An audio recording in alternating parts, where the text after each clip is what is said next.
अधिकार कोणाचा आहे? गिरजा मातेचा अधिकार आहे. जसं संत एकनाथ महाराजांचं उदाहरण,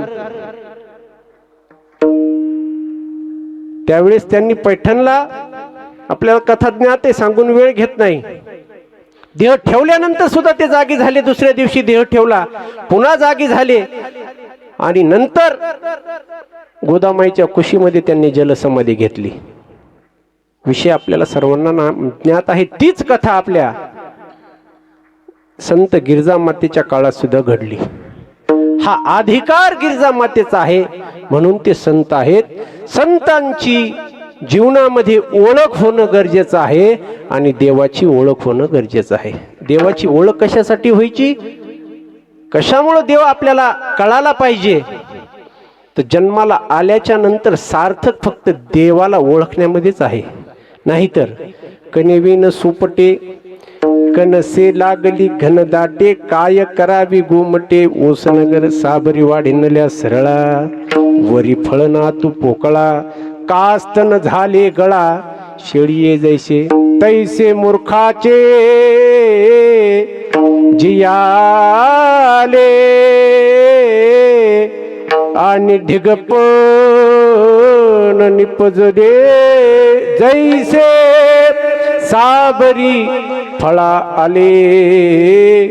घेपेनादीचे तद्वत्याचं जीवन निरर्थक आहे. म्हणून आपल्याला देवाची ओळख झाली पाहिजे. जगद्गुरु तुकोबारायाच्या भाषेत जर सांगायचं झालं,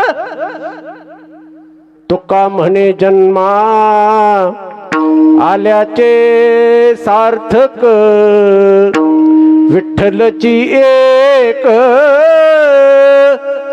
देखिली या. दुसरी ओळख संतांची झाली पाहिजे. कशामुळे संत आपल्याला ओळखता आले पाहिजेत? कारण ते आपल्यासाठी आलेत म्हणून आणि त्यांचा अवमान होऊ नये म्हणून. ह्या दोन गोष्टीसाठी संत महात्मे आपल्याला ओळखता आले पाहिजे. विठ्ठला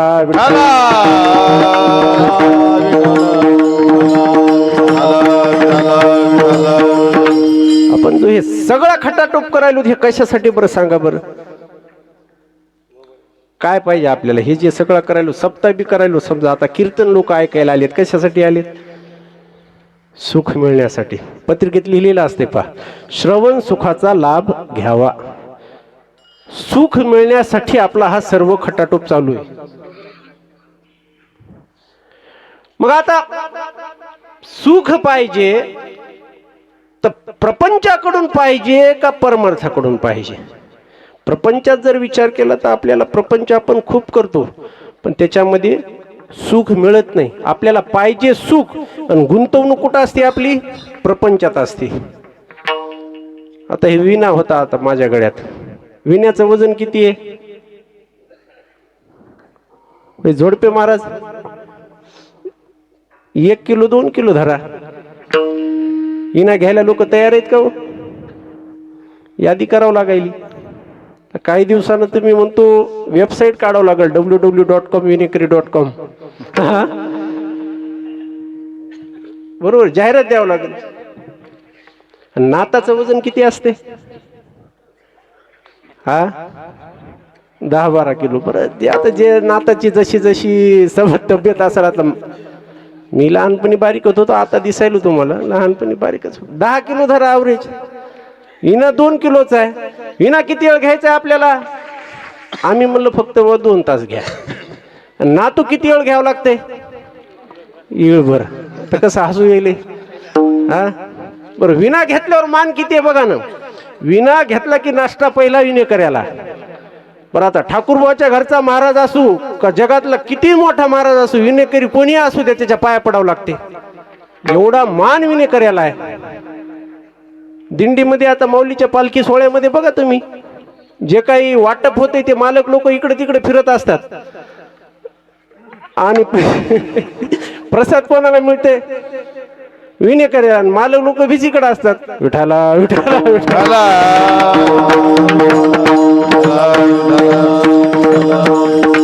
2 किलोचा विना 2 घंटे घ्या वाटत नाही.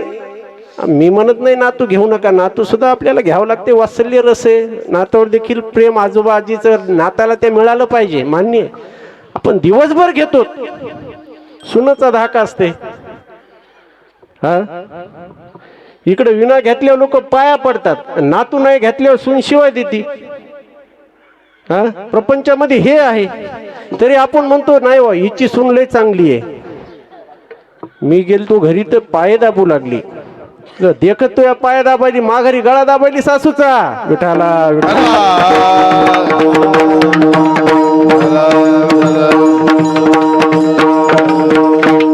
आपल्याला सुख जर परमार्थाकडून पाहिजे असेल तर आपल्याला वेळ जास्त कशाला द्यावा लागेल. बापू पारायण करतात, तर पारायण महाराज तुमचं जरी झालं तर बापू रोज 7ला मंदिरात आहेत पारायण करायला. परमार्थामध्ये वेळ जास्त देतात. आपल्याला जर कळत नसेल तर संतांची मदत घ्यावं लागेल. उजळावया आलो वाटा खरा खोटा निवाडा, खरा खोटा निवाडा, खरा खोटा निवाडा.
संत महात्म्याची मदत घ्यावी लागते. कशामध्ये सुख आहे? संत महात्मे सांगतात परमार्थ करा. प्रपंचामध्ये सुख नाही, परमार्थामध्ये सुख आहे. परमार्थ म्हणजे काय तर देवाचे चरण जोडणं. परमार्थ हे महाधन जोडी देवाचे चरण. परमार्थामध्ये पण 3 प्रकार आहेत. कोणता मार्ग निवडायचा? ज्ञान मार्ग आहे, योग मार्ग आहे आणि भक्ती मार्ग आहे. ज्ञान मार्ग आपल्याला झेपत नाही, तो सूक्ष्म आहे. ज्ञान मार्ग हा सूक्ष्म आहे, त्याला गुरु भक्ती करावी लागती, ती वाट अवघड आहे. योग मार्ग देखील क्लेशकारक आहे. सकाळी 10ला उठल्यावर योग करायचा म्हणजे तो योगायोग समजावा. योग मार्ग सुद्धा आपल्याला होत नाही, तो रामदेव बाबांनाच करावा. मार्ग सोपा कोणता आहे? तर भक्ती हा मार्ग संत महात्म्यांनी सांगितले हा सोपा आहे. भक्ती पंथ बहु सोपा, पुण्य नागवे या पापा. ये भक्तीची ये वाटे लाग. झड झडोनी वहिला आणि भक्तीचे वाटे लाग. भक्ती करा म्हणले. तर उदाहरण जर द्यायचं झालं तर माझ्या काळात माझी ज्यावेळेस 10वी झाली, सायन्सला ऍडमिशन घ्यायला 80% मार्क लागत होते. कॉमर्सला ऍडमिशन घ्यायला 70%. पण 35% वाल्यानं कुठं जायचं? आर्टला जायचं. भक्ती ही कला आहे. सायन्सचा मार्ग म्हणजे ज्ञान मार्ग आहे. कॉमर्स म्हणजे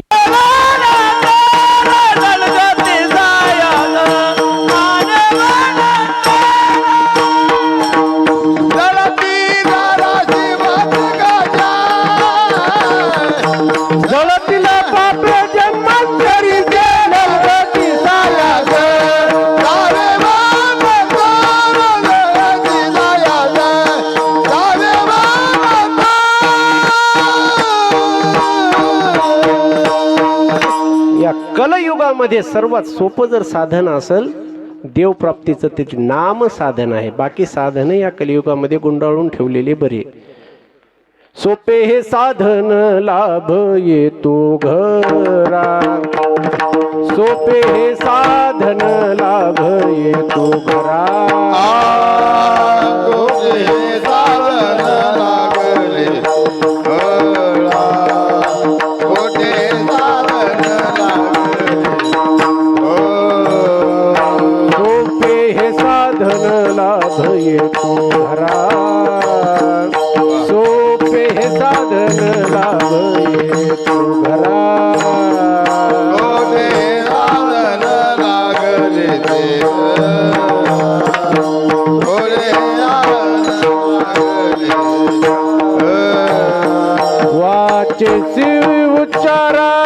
राम हरी वाचसी उच्चारात राम हरी सोपे हे साधन लागले करा सोपे हे साधन लागले करा वाच जे उच्चार वाच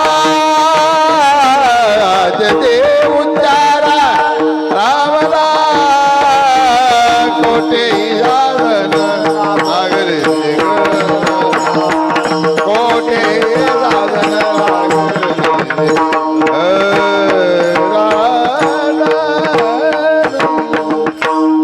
साधन सोपं आहे. कोणतं? नाम घेणं साधन हे सोपं आहे, पण परिणामाला हलका आहे का? नाही. माणसं म्हणतात एखादं साध्य जर सुलभ साधनानं जर मिळालं तर ते साध्य हलका असते. पहिल्या मुली नवरा मिळण्यासाठी उपवास करायच्या. आता मुलावर वेळ आली ते भाग वेगळा आहे. बरं, पहिल्या मुली ज्या उपवास करायचा त्यांना तर नवरा मिळतच होता, पण ज्यांनी उपवास नाही केला त्यांना पण मिळत होता. मग उपवास कशामुळे करायचा? उपवास याच्यासाठी, चांगला मिळण्यासाठी नाही. मिळणार आहे ते तसाच मिळणार आहे, जे प्रारब्धात आहे तेच मिळणार आहे. पण उपवास केल्यामुळं त्या नवऱ्याचा आदर आपल्या मनात राहील म्हणून त्या उपवास करत होत्या. साधन नाम साधना ही सोपी आहे, पण याच्यापासून मिळणारं फळ हलकं नाही. नाम साधना ही सोपी असली तरी याच्यापासून मिळणारं एवढं मोठं फळ आहे, जो अपवित्र असलेला देह पवित्र होण्याची ताकद या नाम साधना म्हणे. हे महाराज त्या अभंगाच्या पहिल्या चरणात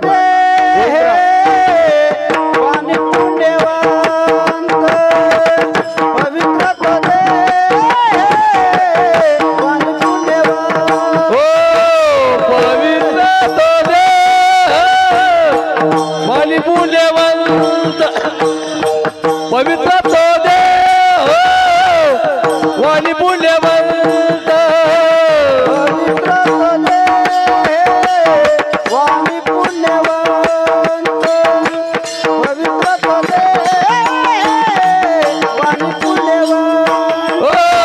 पवित्र तो दे वाली पुण्यवंत पवित्र तो दे वाली पुण्यवंत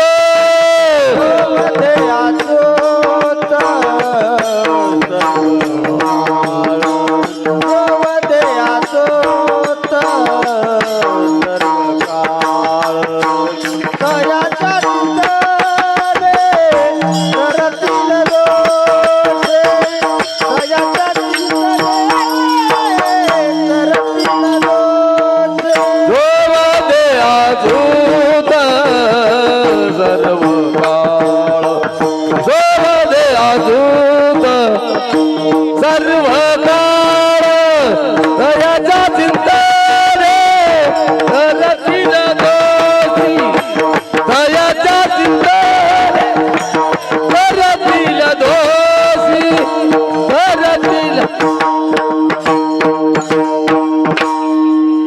साधन सोपं आहे, पण परिणाम बघा किती भारी आहे. अपवित्र असलेला देह पवित्र होण्याची ताकद या महान नामस्मरणामध्ये आहे. देह मात्र अपवित्रच. देह कसा आहे? अपवित्रच आहे. एका गुरुजीनं सांगितलं शिष्याला आपल्या, जगातली सर्वात अपवित्र गोष्ट घेऊन ये. ते पाहू लागला आता कोणती गोष्ट अपवित्र असेल. त्याला प्राण्याची विष्ठा दिसली. प्राण्याची विष्ठा घेऊ लागला, पण त्याच्या मनात आलं नाही याच्यापेक्षा अपवित्र पाहिजे. Superlative degree, good, better, best. Best अपवित्र काय? माणसाची विष्ठा, त्याच्यापेक्षा जास्त अपवित्र काही नाही. त्यानं माणसाच्या विष्ठेला हात लावू लागला, तेवढ्यात त्या विष्ठेला वाचा फुटली. थांब, मला हात लावू नको. काल मला तुझा संग झाला. माझी कालची जर अवस्था अशी पाहिली तर हॉटेलमध्ये मी काचामध्ये जिलेबी, गुलाबजाम, लाडू याच्या स्वरूपात होते. तुझ्या शरीराचा मला संग झाला आणि त्याचं रूपांतर आज या विष्ठेमध्ये झालेलं आहे. माऊली म्हणतात, नाना सुद्रव्य गोमटी शरीरे झाली या पैठी, होऊनी टाकीती किरटी मळूची जेवी. हात लावू द्याल नाही एवढं अपवित्र काय आपलं शरीर आहे. कशामुळं अपवित्र आहे? हा देहाचा जर विचार केला तर या देहाचे 3 प्रकार येतात. स्थूल देह, सूक्ष्म देह आणि कारण देह. स्थूल देह म्हणजे कोणता? जे काही हाडामासाचा देह दिसायला आपल्याला तो स्थूल देह आहे. सूक्ष्म देह 17 तत्वाचा आहे बघा. पंच ज्ञानेंद्रिय, पंच कर्मेंद्रिय आणि पंच प्राण, मन आणि बुद्धी, ह्या 17 तत्वांचा काय झालेला आहे? सूक्ष्म देह. आणि तिसरा कारण देह आहे. स्थूल देह देखील अपवित्र आहे. आत्ताच्या कम्प्युटरच्या युगात जर सांगायचं झालं नाही तर तुम्हाला सोपं समजून सांगतो. जे काय आपल्याला ते मॉनिटर वगैरे दिसते, माऊस, कीबोर्ड, मॉनिटर, हे काय आहे? स्थूल देह आहे. जे काही सॉफ्टवेअर डाउनलोड करावं लागते त्याच्यात ते कॉम्प्युटर चालण्यासाठी, त्याला म्हणायचं सूक्ष्म देह. जे काही करंट लागते त्याला म्हणायचं कारण देह. विठाला विठाला विठाला विठाला विठाला विठाला विठाला. सूक्ष्म देह का अपवित्र झाला तर त्याच्यामध्ये अहंकार शिरला. अहंकारा नासा भेद जगी निंद्य ओवळा. स्थूल देह का अपवित्र झाला तर स्थूल देहाचा जर विचार केला तर त्याचा उगमच अपवित्र स्थानामधून आहे. आपलं स्थान कसं होतं? आपण जन्माला आलो त्यावेळेस मातेची उदर कोहरी, पचोनी विष्टेची दाथरी, उकडोनी नवमासवरी, जन्मो जन्मोनी मरती, काय सांगू गर्भीची यातना, मज भोगिता नारायणा, मांस मळ मूत्र जाना, तुझ क्षणोक्षणा ध्यातसे, विष्टालेप चहूकडे, नाकी तोंडी कुर्मकिडे, गर्भवतीचे दुःख गाढे, कवना पुढे सांगावे. असा देह अपवित्र आहे स्थानात. ज्याच्या पासून या देहाची निर्मिती झाली ते बीज कसं आहे? ते बीज सुद्धा अपवित्र आहे. आई वडिलांनी जे अन्न सेवन केलं त्या अन्नाचा विकार म्हणजे हा देह आहे. जे स्थानात, बीजात, उपस्तंभात या शरीराला धारण केलेले जे काही तत्व आहेत, ही कातडी आहे. ही कातडी जोपर्यंत शरीरावर आहे तोपर्यंत पवित्र आहे. याचा जर तुकडा पडला आणि त्याला जर स्पर्श केला तर स्थानाशिवाय आपल्याला पवित्र मिळत नाही.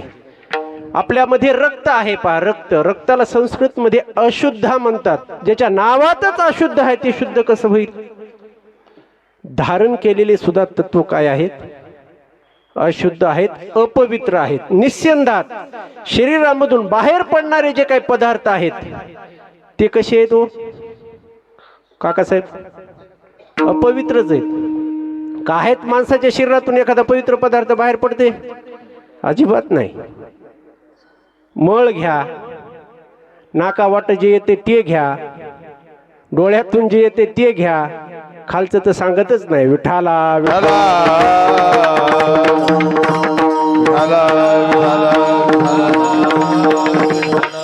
निधनादपी, निधन झाल्यावर सुद्धा ते काय आहे? अपवित्र जाय होते. ते तर अपवित्र नाही, भावकीला देखील सुतक देऊन जाते. जे एवढं अपवित्र आहे. आणि शेवटचं त्याच्यावर कायम पावित्र्याचे संस्कार करावे लागतात म्हणून तो देह अपवित्र आहे. स्थान सूक्ष्म देह देखील अपवित्र आहे. आणि कारण देह म्हणजे अज्ञान स्वरूप आहे. अज्ञान पवित्र आहे का? ज्ञान पवित्र आहे आणि अज्ञान काय आहे? अपवित्र आहे. म्हणून 3ही प्रकारचे देह जरी घेतले तरी ते काय आहेत? अपवित्र आहेत, म्हणून शरीर अपवित्र आहे.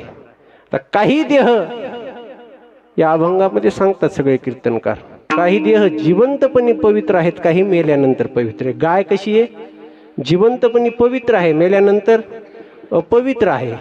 आता राष्ट्रीय नैसर्गिक शेती मिशन आपलं चालू आहे केंद्र सरकारचं, आणि आपले काही जे राज्यपाल देखील आहेत महामहिम आचार्य देवव्रत, ते देखील हरियाणाचे आहेत. 200 एकरचा त्यांचा फार्म पूर्ण नैसर्गिक शेतीवर आहे बरं का. आता मागच्या महिन्यामध्ये पुण्याला त्यांनी मीटिंग बोलवली, त्या मीटिंगला मी होतो. राज्यपाल महोदयांना एवढी आवड आहे की नैसर्गिक शेतीच करावी, त्याच्यासाठी देशी गाय पाळणं महत्त्वाचं आहे प्रत्येक शेतकऱ्याला. असा शोध लागला 1 ग्राम शेणामध्ये 300 कोटी ते 500 कोटी उपयुक्त जीवाणू गायचे देशी गायच्या शेणामध्ये आहेत. ते गोमूत्र सुद्धा अतिशय फायद्याचंच आहे शेतीच्या दृष्टिकोनातून. आपल्याला जर एखादा यज्ञ करायचा असेल ते पंचगव्य प्राशन केल्याशिवाय ते यज्ञाला आपल्याला बसता येत नाही. गाईचं दूध असेल, शेण असेल, मूत्र असेल, दही असेल, ह्या गोष्टी, अहो पॅरासिटामॉलनं आपली ताप जाईल, पण हाडातलं पाप मुरण्याची ताकद गायच्या पंचगव्यामध्ये हे. विठाला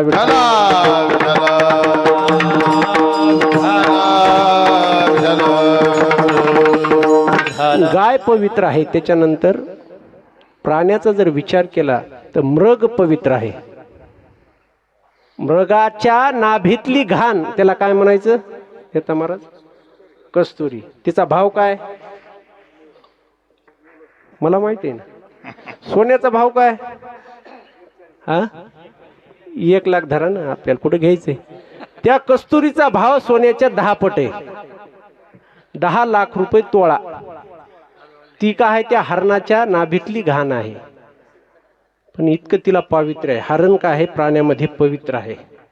काही वस्त्र पवित्र आहेत. पितांबर पवित्र आहे, सोहळं करतो ना आपण.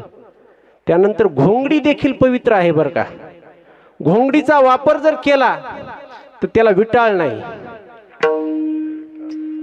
घोंगडीला विटाळ नाही. घोंगडी वस्त्र पवित्र आहे. काही धातू पवित्र आहेत. धर्मशास्त्रामध्ये सांगितले सोनं पवित्र आहे. सोनं कधीच मलिन होत नाही. ते घाणीत जरी पडलं तरी त्याचा भाव. कालची गेवरायला एक झालेली घटना आहे. पोळा खूप मोठा असते. नवीन सुनबाई आलती, पुरणपोळी दाखवता दाखवता अंगठी सुद्धा त्या बैलानं खाल्ली 1 तोळ्याची. आता ती नवीन लग्न झालेली सासूरवाशीन, तिला एकच पर्याय होता. आता काय होता? रोज शेण धुणं. शेण पडलं की धुवायचं. 7व्या दिवशी शेणामध्ये तिला अंगठी सापडली, तरी त्या अंगठीनं 1 लाख रुपयेच भाव द्याला. विठाला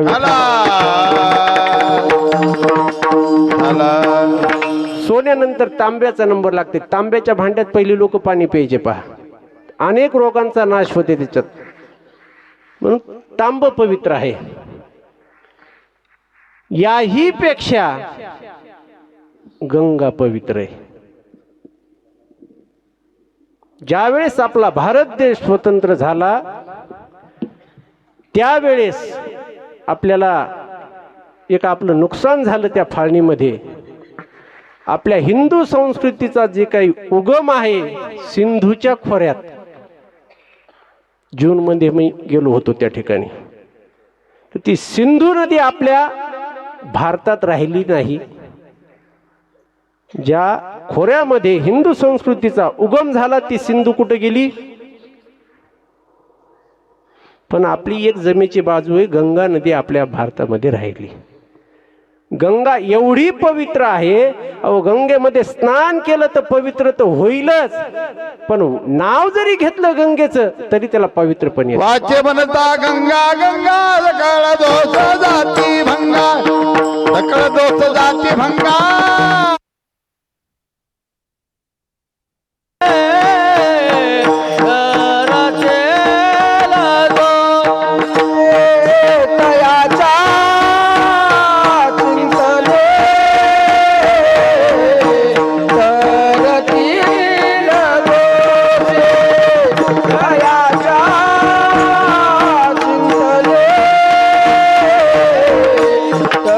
रती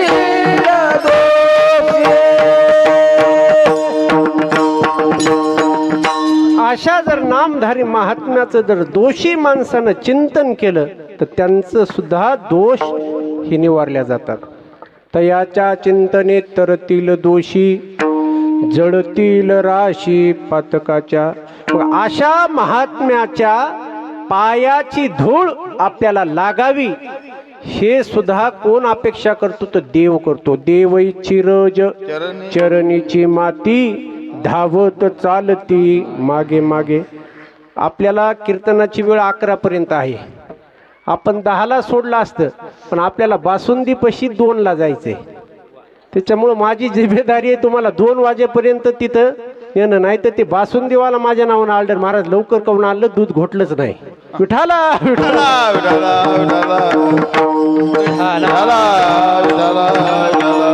हे सगळं आमच्या डोक्यात ठेवावं लागते. तुम्हाला वाटत असेल पहिली सेवा मिळवली आणि चांगलंच लांबन लावले बरं का. लांबन फिंबन काय नाही, आपला अभ्यास बी नाही.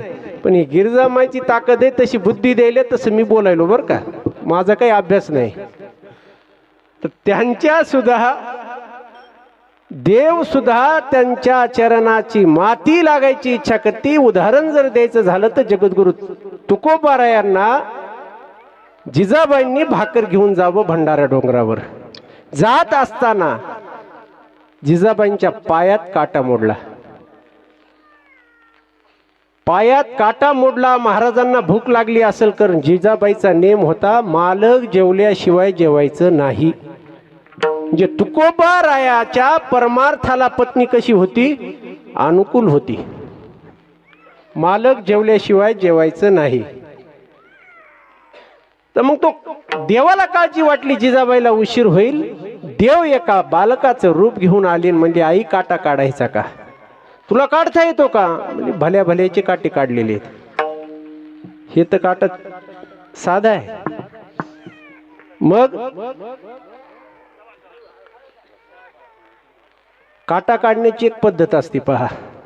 काट्यानंच काटा काढावं लागते बरोबर आहे. आणि ते पाय कसा घ्यावं लागते? आपल्या गुडघ्यावर घ्यावं लागते. आणि ते काटा दिसावं म्हणून काय करावं लागते? हा थुका लावावं लागते. पायाच्या जिजाबाईच्या म्हणजे भक्ताचे रजक्कन देवानं आपल्या जिभेला लावले. देवई चिरज चरणीची माती धावत चालती मागे मागे. मग काय त्या उरले वेगळे आणि वैकुंठ नायक जयाकंठी. त्यांच्यात आणि देवात आता फरक राहिलेला नाही. महाराजांनी त्रिवेणी संगमाचं प्रयागराजचं उदाहरण दिले. जिथं देव आहे जिथं भक्त आहे तिथं काय आहे? नाम आहेच.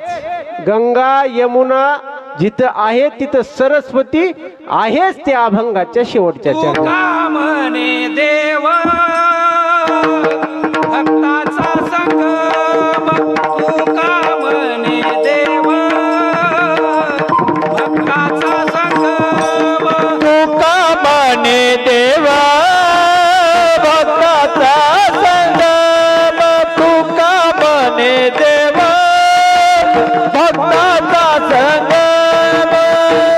तेथे भोगराम त्रिवेणीचा. तेथे भोगराम त्रिवेणीचा. तयाच्या चिंतने तरतील गोची. तयाच्या चिंतने तरतील गोची. तेथे नामा त्रिवेणीचा. तेथे नामा त्रिवेणीचा. तयाच्या चिंतने वरसीन दोषी. तयाच्या चिंतने वरसीन दोषी.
कुमार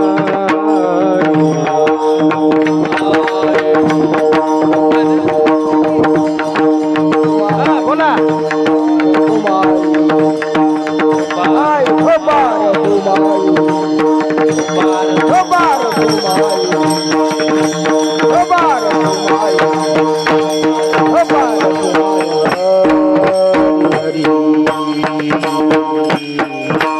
पाच मिनिट राहिलेत फक्त. तुका म्हणे देव भक्ताचा संगम तेथे ओघनाम त्रिवेणीचा तयाच्या चिंतने तरतील दोषी जळतील राशी पातकाच्या. परमार्थामध्ये सुख आहे आणि प्रपंचामध्ये दुःख आहे. कितीही मिळालं तरी. श्रीकांत महाराज 500 स्क्वेअर फूट अजून मिळाच वाटते आपल्याला. तुमचं म्हणणं नाही, माझं सांगतो. पंढरपूर लोहगाव आळंदी मिळाली तरी मला मिळावंच वाटते मला. हे प्रपंच आहे. राजाची गोष्ट सांगतो तुम्हाला. राजा होता, अतिशय श्रीमंत होता. मुलं बाळ धन दौलत संपत्ती सगळं होतं. काय मनात आलं की एक दिवशी प्रधानाला बोलून घेतलं. म्हणले आपल्या संपत्तीचा ताळेबंद करा म्हणले प्रधान. 8 दिवसाची वेळ देतो. प्रधान म्हणला राजासाहेब संपत्ती एवढी आहे 8 दिवसात कशी मोजणं होईल म्हणले. निदान 15 दिवसाची तरी वेळ द्या. 15 दिवसाची वेळ दिली. 2 म्हणले मला सीए मदतीला द्या म्हणले. कोरोनामध्ये नोटा बंद झाल्यावर लोक सीए कडे पळू लागले हो. त्याच्या सगळ्यात आधी महाराज लोकांचा बी नंबर होता. ताळेबंद केला. 15 दिवस झाले. राजानं प्रधानाला बोलून घेतलं. म्हणले 75% संपत्तीचा ताळेबंद झालाय म्हणले. 25% संपत्ती अजून तशीच आहे. पण म्हणले राजेसाहेब एवढं सांगतो तुम्हाला 10 पिढ्या तुम्हाला काही सरत नाही. हे शब्द ऐकले राजानं. राजा एवढा व्यतीत झाला. म्हणला 10 पिढ्या सरल हे आहे म्हणला तुझं खरंय प्रधाना, पण 11व्या पिढीचं मजा कसं होईल. 11व्या पिढीचं कसं होईल म्हणून जी चिंता त्या राजाला लागली. अहो अतिशय व्याकुळ झाला ना राजा. अहो त्याचं राज्यात लक्षच राहिलं नाही. येऊन जाऊन रात्रंदिवस तिची तळमळ लागली. 11व्या पिढीचं कसं होईल. प्रधानानं सांगितलं 10 पिढ्या पुरेल एवढी संपत्ती आहे. अहो राजानं अन्न पाण्याचा त्याग केला. तर वेळ कमी राहिलाय म्हणून लवकर करतो. अन्न पाण्याचा त्याग केला. राजा एका कॉटवर पडला. उडता सुद्धा येई नाही एवढी त्याची तब्येत हालाकीची झाली, क्षीण झाली. एक साधू भिक्षा मागण्यासाठी आले. भिक्षा मागण्यासाठी आल्याच्या नंतर साधूनं भिक्षान देही म्हणलं. राणीसाहेब तांदूळ घेऊन त्या साधूला वाढायला आल्या. साधू खरंच निक्का होता बरं का. अतिशय साधूच होता तो. साधूनं राणीच्या चेहऱ्यावरचे भाव पाहिले. म्हणल्या राणीसाहेब आप चिंतित हो, व्यतीत हो. आपल्या चेहऱ्यावर एवढं दुःख दिसत आहे, काय भानगड झाली. आपण तर राणीसाहेब आहेत. त्या राणीनं सगळी हकीकत राजाची सांगितली. मला ठीक आहे माझी मदत करतो, काही माझ्या साधुत्वाची दृष्टी टाकतो, माझं पुण्य खर्च करतो, कारण राज्याचं नुकसान होईल. त्यावेळेस ती राणी राजाकडे साधूला घेऊन गेली. राजानं सर्व हकीकत सांगितली. साधू म्हणले आता तुम्हाला प्रॅक्टिकल मधूनच सांगावं लागेल म्हणले. उपदेश नुसता करून उपयोग नाही, तात्काळ गुण आला पाहिजे. राजा म्हणले एक ऐक माझा. आता इथून 2 किलोमीटरवर आपल्या राजवाड्यापासून 2 किलोमीटरवर शरयू नदी लागल. आणि त्या शरयू नदीच्या पलीकडे एक महादेवाचं मंदिर लागल. आणि महादेवाच्या मंदिराच्या बाजूला एक झाडी आहे. तिथे एक म्हातारी आहे 90 वर्षाची. ती महादेवाची सेवा करते त्या ठिकाणी. हे 1 किलो तांदूळ मी तुला देतो. तू कोणताच लवाजमा न घेता एकटाच निघून जा आणि त्या म्हातारीला हे तांदूळ 1 किलो सुपूर्त करून ये, तुला गुण येईल. राजानं ते तांदूळ घेतले. साधूनं सांगितल्याप्रमाणे राजानं ती शरयू नदी ओलांडली. महादेवाचं मंदिर दिसलं. त्याच्या बाजूला झाडी दिसली. त्या झाडीच्या बाजूला झोपडं होतं. म्हातारीचं दार. दुपारी म्हातारी महादेवाची पूजा करून घोंगडीवर अशी आराम करत होती. राजानं दार ठोठवलं. म्हातारीला वाटलं या वेळेला दुपारच्या वेळेला राजेसाहेब आपल्या झोपडीमध्ये गरिबाच्या कशाला आले. म्हातारीनं ती पंचारती घेतली, राजाला कुंकू लावलं आणि ओवाळलं. आपल्या राजाचा राज्य आलाय, आपल्या राज्याचा राजा आलाय, त्याला ओवाळू म्हणून. आणि कस काय ही वाकडी वाट केली, कशासाठी राजेसाहेब आले? काही नाही म्हणले, आजी हे तांदूळ तुम्हाला द्यायचे आहेत. म्हातारीनं उत्तर दिलेलं आहे का? आता ते गोड उत्तर आहे. राजा म्हणली, मी सकाळीच उठले, स्नान केलं, महादेवाची पूजा केली, भात शिजवला, महादेवाला नैवेद्य दाखवला, मी ते सेवन केला आणि आता मी आराम करत आहे. आजच्या दिवसाची माझी चिंता मिटली, आता मला उद्याची काळजी नाही. हे तांदूळ मी आज तुझ्याकडून घेऊ शकत नाही. तुला जर तांदूळ पाहिजे असतील तर तू कोणाच्याही हाताने मला उद्या वाट लावून दे. माझ्या डिक्शनरीमध्ये उद्याची चिंता नाही. हे म्हातारीनं उत्तर दिलं. कळालं असेल तर टाळ्या वाजवा. झोपा, उद्या येणार आहेत. हे उत्तर कोण दिलं? म्हणतात महाराज, म्हातारीनं दिलं. राजाच्या डोक्यात प्रकाश पडला. अरे 1 किलो तांदूळ मी उद्याच्या साठीचे दिलो तर म्हातारी घ्यायला तयार नाही, उद्या पाठवून द्या म्हणायली. आणि मी तर 10 पिढ्या बसून खाल्लं तरी सरत नाही, 11व्या पिढीचा विचार करायलो. अहो राजाच्या तात्काळ गुण आला. राजा धावत पळत गेला, साधूचे पाय धरले.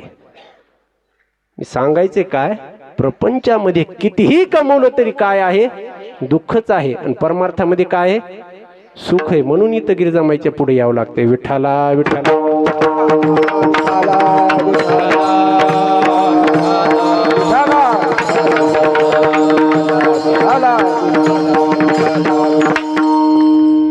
पाच मिनिट अजून कराच म्हणाले.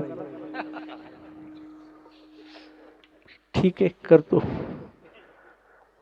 शेवटचा एक दृष्टांत सांगतो. कसे लोकायला इथं दृष्टांत सांगितलेले आवडतात, आणि मला तरी कुठे वेदांत येते सांगायला. थोडी झलक मारावं लागते मधात मधात. मग दुसरी अशी आपल्याला एक कथा सांगायची की एक साधू, फिरस्ती साधू एका मंदिरामध्ये राहायला आला. राहायला आल्याच्या नंतर त्या गावातले जे काही नागरिक होते त्या साधूला भोजनाची व्यवस्था करायची बरं का. एक म्हातारी आजी 2-3 किलोमीटर शेतात राहायची, डोंगराच्या पलीकडे. त्या म्हातारी भेटायला आली. म्हणली, साधू महाराज, उद्या मी तुमच्यासाठी दही धपाटे घेऊन येते. उद्या कोणाचं आमंत्रण घेऊ नका. साधू महाराज म्हणले, ठीक आहे. डोंगराच्या पलीकडून म्हातारीनं ती दह्याची वाटी घेतली आणि आपल्या पालवामध्ये धपाटे बांधले आणि ती साधूला घेऊन येऊ लागली. तेवढ्यात झालं काय, त्या डोंगरावर एक गरुड पक्षी राहत होता. गरुड पक्ष्यानं आपली शिकार केली. असली नाग पकडला आणि ते खाद्य घेऊन गरुड पक्षी आकाशात उडू लागला. तेवढ्यात झालं काय, त्या सापाला पीळ बसला. ते पीळ बसल्यामुळं त्या गरुड आपलं सापाचं विष, सापानं गरळ ओकली, ती दह्यात पडली. त्या वाटीमध्ये दह्यात पडली. आता तुमच्या थोडं थोडं लक्षात यायलंय. 4G लागायलंय आता. म्हणजे लवकर अशा गोष्टी लक्षात लवकर येतात. मग ती म्हातारी साधूकडे गेली. साधू महाराजाला प्रणाम केला आणि म्हणली, महाराज मी तुम्हाला दही धपाटे आणलेत, हे सेवन करा. साधूनं मोठ्या आनंदानं ते दही धपाटे सेवन केलं. साधूला चक्कर येऊ लागली, मळमळ होऊ लागलं, उलट्या लागल्या. साधू गतप्राण झाले. मारुतीच्या मंदिरावर साधू राहत होते, त्या मंदिरापुढे वाटा बी असते. यमराजानं काय केलं, यमदूताला पाठवलं. म्हणले, आता साधू तर गतप्राण झालाय, मेलाय, हे पाप कोणाच्या डोक्यावर टाकायचं? तर कोणाच्या डोक्यावर टाकावं हे पाप? बापा, तुम्ही डायरेक्ट उत्तरच दिलं. गोष्ट होऊ द्या ना. हे असं जास्त कीर्तन ऐकल्याचा परिणाम आहे बरं का. पाप कोणाच्या डोक्यावर टाकायचं? यमदूत आले. म्हणले, म्हातारीनं म्हणले त्याला हे केले. भोजन कोण दिले? म्हातारीने दिले. माऊली महाराज म्हातारी लोट टाका म्हणले. तिच्या दह्यामध्ये पडलं. नाही म्हणले म्हातारी तर चांगली होती, जेवण आणलं साधूला, तिची काय चूक आहे चांगल्या भावनेनं. आम्हाला लोक सांगतात जेवायला, चांगली भावना होती तिची. नाही म्हणले मग सापाला टाका, सापाच्या माथी टाका. सापाची काय चूक आहे? त्या शिकारीनं सापाला धरलं, पिळ द्याला, तिची गरळ पडली, सापाची देखील चूक नाही. म्हणले गरुडावर टाका म्हणले. हे आता गरुडाचं तर खाद्यच आहे, जाऊ द्या म्हणले आता साधूवरच टाका. साधू खरा महात्मा होता, त्याला काय भोजन आणलं, भोजन करायचा, अन्नमय प्राण आहे, खायचा. साधूवर तशी कसे पडेल? वापस गेले यमदूत. अहो पाप कोणाच्या डोक्यावर टाकाव हे कळच नाही गेलं. पुन्हा विचार केला, दुसरी टीम पाठवली. दुसरी टीम पाठवली, ते आले मारुतीच्या मंदिरापाशी. साधू गतप्राण कुठं झाला? तिनं पंचनामा तिथं केला. वट्यावर 4 दोघं बसलेले होते मारुती मंदिराच्या पुढे. ते म्हणू लागले म्हातारी अशीच होती, साधू तसा, म्हातारी अशी, साधू तसा. म्हणली हे पाप याच्या डोक्यावर टाकलेलं बरं म्हणले. आता ते पाप कोणाच्या टाकलं? त्याच्या. कोणतंही सत्कार्य करत असताना हातून चुका होत असतात, हे सांगायचे कशावर मला? निंदा जर केली तर निंदा करणाऱ्याच्या माथी ते पाप पडत असते. म्हणून हा वा वा, एवढे श्रोते आपले तयार आहेत, टाळी वाजवा. ते पाप कोणावर टाकलं? त्या निंदा करणाऱ्यावर टाकलं. म्हणून एक हात जोडून विनंती करतो, आपल्याला परमार्थ करता नाही आला तरी चालल, पण परमार्थातल्या बाधक 3 गोष्टी सांगतो. तुकोबारायांनी 2 सांगितल्या. परद्रव्य, परनारी, याचा धरी विटाळ किंवा साधने, हेची दोन्ही जो कोणी साधेल, परद्रव्य परनारी याचा धरीनं विटाळ.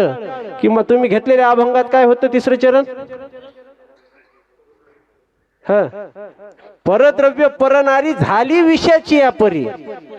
आणि तसं एक 3रं परनिंदा. 3 प जर माणसानं सोडले तर माणसाचं जीवन हे सफल होते.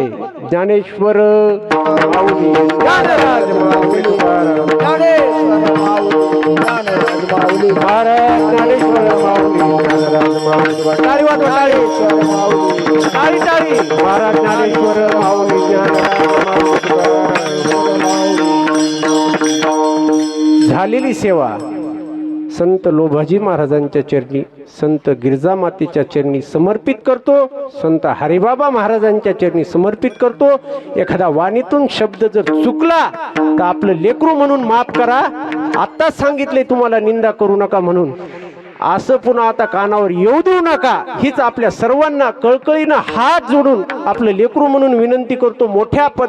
मोठ्या मनानं आपण या ठिकाणी मला माफ करा.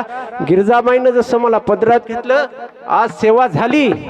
आता बापू जसं नेता महाराज त्या दिवशी म्हणले, हरिबाबा महाराजांच्या सप्ताहामध्ये माझी सेवा झाली, माझं जीवन कृतार्थ झालं. इथं तुझा मला असंच बसावं लागत होतं. इथं कुठंतरी, तिथं कुठंतरी उभं राहायचं, काहीतरी वेगळी वागणूक या ठिकाणी मिळायची.